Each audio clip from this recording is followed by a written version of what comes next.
This video is part 5 of my Avengers 4 fanfiction, Watched by Death. If this is the first of my videos you've encountered, I have left the links to the previous parts in the description below. Now, on to the story. We start our video with an overview of the military compound as it braved a persistent barrage of bombardment from the Mandarin's forces. Shortly after the attack began, the personnel were evacuated to the underground barracks, built for the event that the Mandarin launched a massive attack, and evacuations were impossible for one reason or another. We then moved to one of these bunkers, with Tony Stark sitting next to soldiers, with Colonel Rhodes standing at the head. "Okay, the attack has just started," Rhodes said. "We don't know if the Mandarin has launched infantry yet or is striking with artillery for the time being." There was another loud noise as a particularly close explosion raged above ground. "Don't we have any eyes on the ground?" Tony asked. "3 drones were shot down," Rhodes said. "We are completely blind on what is going on the ground." "Permission to fly out for surveillance?" Stark asked. "Permission denied," Rhodes said. "You're not exactly the most stealthy person among us." I snuck into the Mandarin's compound that one time," Tony said. "Yeah," Rhodes said. "A fake Mandarin. We are dealing with the real one, and believe me, unlike those guys, these guys are on the alert." "Could we have someone looking out?" Iron Man asked. "Send me," Nebula suddenly said. Rhodes hesitated. "She is the most qualified to do so," Stark said. "Fine," Rhodes said. "But here are the rules. Do not engage them." "But defend yourself if they engage you," Tony interjected. "Use your special skills to report back to us," Rhodes said. "And if I call you back, you will return." "Understood, Colonel," Nebula said, standing up, briefly saluting before turning her hair dark and departing. "Can we call for some help?" Tony asked. We then cut to a station in Asgard, where Valkyrie was responding to a device meant for communicating. "We're at the breaking point," Rhodes told her. "Is Thor available?" At that, Valkyrie moved her wrist close to her mouth. "Your Majesty, you're wanted." And with that, Thor appeared behind her. "What's up?" Thor said. "Allied forces are under siege," Valkyrie said. "The Mandarin has us buried deep within the ground," Rhodes said. "Within days, he's going to invade our base. We are at the breaking point. Are you going to help us?" "I'll think about it," Thor said. "Thor, think about it this way," Tony Stark interjected. "If we go down, who's to say the Mandarin won't turn his sights to Asgard?" "I won't let you fall to the Mandarin, Stark," Thor said. "Count on that. How I do that depends." With that, the transmission ended, and Thor and Valkyrie began walking around the halls of the castle, as if to head somewhere specific. "How's Serena doing?" Thor asked. "She's holding up pretty well," Valkyrie said. "She's training right now. You should see for yourself." We then cut to Serena in a training field, practicing her swordsmanship. She continued practicing, using her magic as weapons. She managed to dispatch 2 of her opponents before the third one managed to hit her. But then she vanished and reappeared next to the third opponent and used telekinesis to push him back. Thor and Valkyrie was soon in view, watching over the training field, just as Serena engaged a couple more opponents. The way she did brought a sudden memory to Thor's mind. "I'm actually interested in knowing what she's really capable of," Thor said. "How do you plan on doing that?"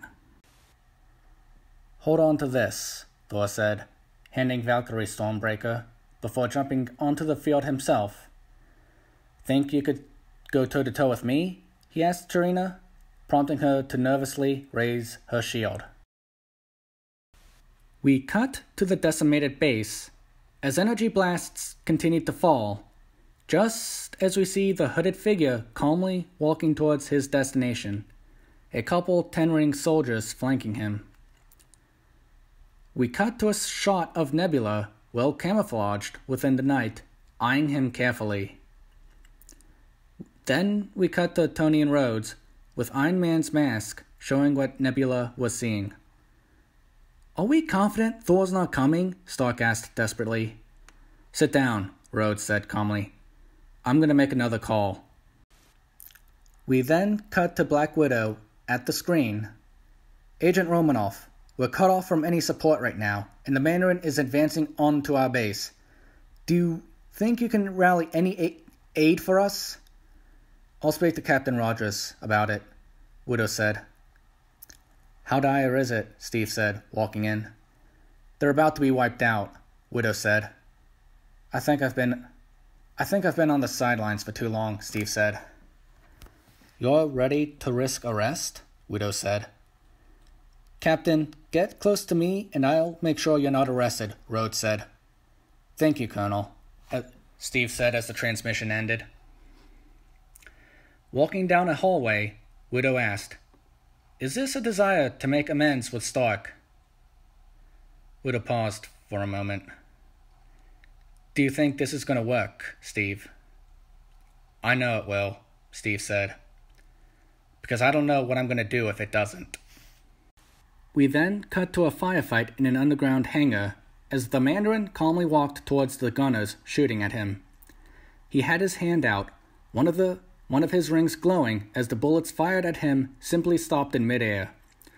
While many Ten Rings fighters took cover in the back, a couple of them were ducking behind the Mandarin, and we can see one fire a rocket at one of the gunners.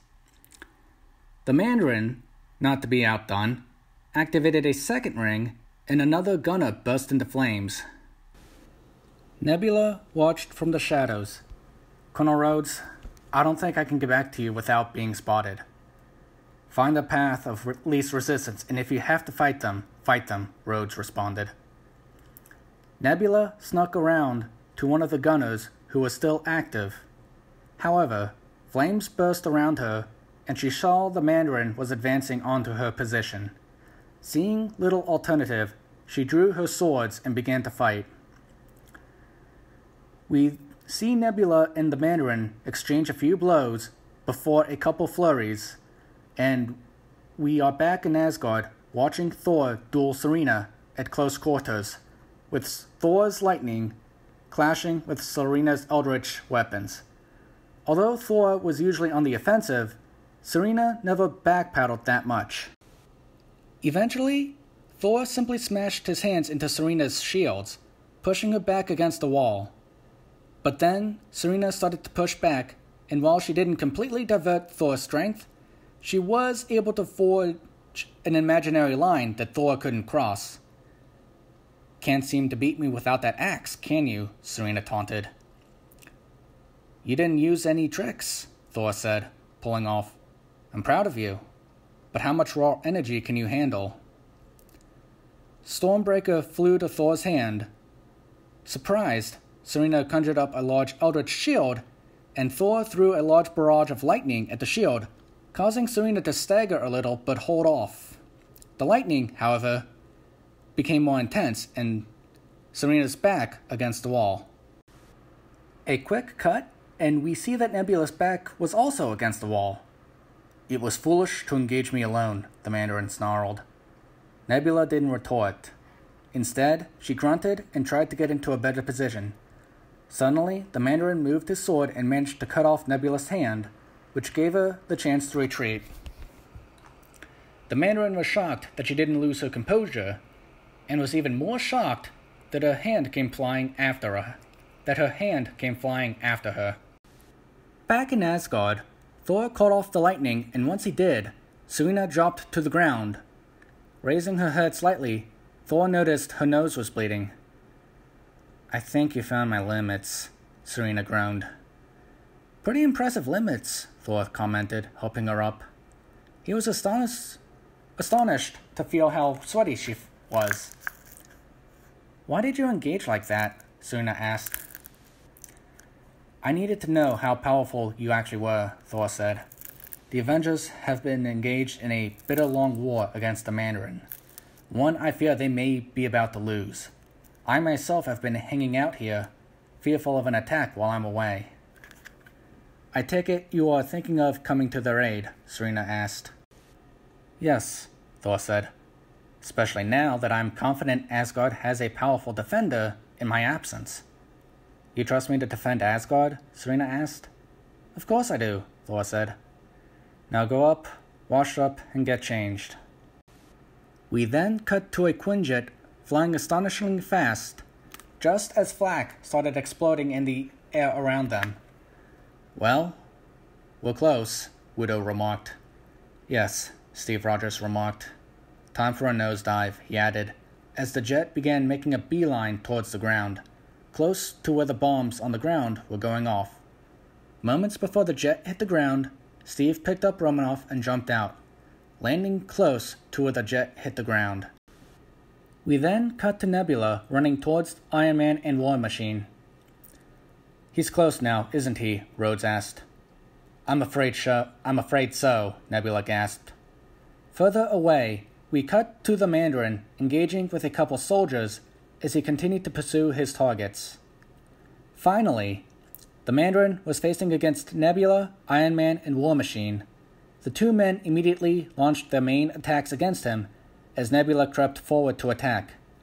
Yet the Mandarin was able to utilize his vast powers to quickly move on the offensive, matching Nebula's sword while dodging attacks from both Iron Man and War Machine. After a time, we see a blue bracelet fly and zap the Mandarin's wrist, causing him to stagger back. He quickly recovered in time to block a blow from Nebula, but not fast enough to regain the upper hand against both her and the Black Widow. Agent Romanoff, Iron Man said, surprised. Suddenly, Captain America jumped over both Widow and Nebula and managed to punch the Mandarin in the head, causing him to fall down and reveal his face. Obadiah Stane, Rhodes gasped. I have the blood of an eternal, Rhodey, the Mandarin grinned. Either way, Widow said, you're going to answer for your crimes. Okay, Tony, Rhodes said. Do you think you can conjure up some nanotech cuffs? After a silence, Tony responded. I called for Thor and I got you, he snarled, pointing at Captain America. Tony, Widow gasped. The Accords were almost 7 years ago. Oh, Cap and I kissed and made up over the Accords, Tony said. Knowingly sheltering the man who murdered my father and my mother, that's another matter entirely. What? Rhodes and Widow gasped. Oh, he didn't tell you that, Tony scoffed. If it makes you feel any better, Tony, Steve said. That man fell victim to the decimation. You should have too, Stark snarled. All right, stop it, Nebula said. You stay out of this, Nebs, Tony growled. I was talking to him, Nebula said, pointing her sword at the Mandarin's hand. Ah, you caught me, daughter of Thanos, the Mandarin grinned. A chill went down both Nebula and Stark. How did you know that? She gasped. Tony turned, and when he did, he immediately started blasting at his target, the Mad Titan Thanos. And that is where this part ends. Now, if you thought this part was action-packed, wait until the next part comes out. I was actually hoping to keep Thanos out of the narrative until halfway or 2/3 of the way through my fanfic.